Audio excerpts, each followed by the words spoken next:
The prophets have a good deal to say about worship and about the temple.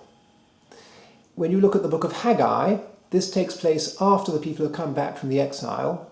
The whole theme of the book is that the reason why things are going so badly in the nation is because they're neglecting God's house. The book of Zechariah tells us about the completion of the temple, and it's interesting that that was exactly 70 years following the destruction of the temple. The exile was 70 years, and it seems to be from the end of the first temple to the beginning of the restored temple.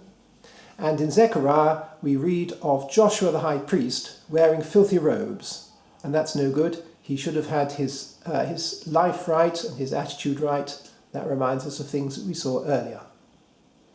Then if you look at the major prophets, you'll find in Isaiah chapter 1 and 58 great concern about the people's worship, that it wasn't right, they were disobeying God, and in 58 their fasting was so bad that it led to a lot of fighting with the fists and so on. Well, that was unacceptable.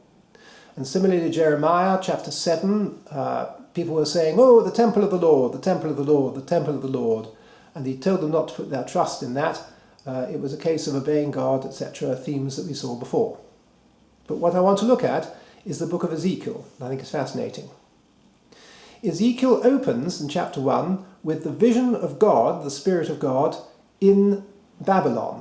Great big throne, and the throne is on wheels. It's clearly come from somewhere else, and it's with the exiles. Then the following few chapters explain why it's there. Chapters 6 to 10 of Ezekiel, the people, the worship has really gone downhill, and there's so much disobedience, they've been following other gods, etc. And this great vision with the wheels and the throne of God, it rises up from Jerusalem, where it was, and moves out to the east.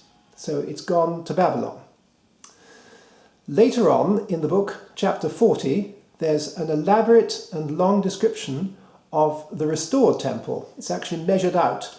All the measurements are given. There's a stick used to make it absolutely plain, spelt out ABC, exactly what the temple should be.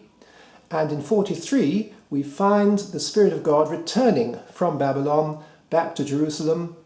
And then 44 and 45, 46, around there are a lot of instructions given. So it's very like the original, what we saw in Exodus, given to Moses, that they were given the instruction how to build it, and then given all the instructions what they had to do, very similar to what we had before.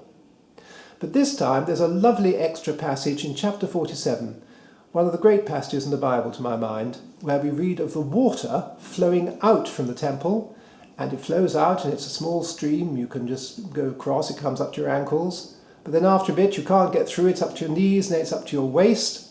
And the stream, it produces this wonderful new life. The fish everywhere is all fresh, and there are trees on the edge of the water. Reminds us in Revelation that from the stream flowing out from God, that the trees are from the healing of the nations. So there's this wonderful theme of get your worship right, get your temple right, and then there'll be God's life flowing out into the community from that. And the very inspiring closing words of the book of Ezekiel, the Lord is there. Time now to look at the New Testament.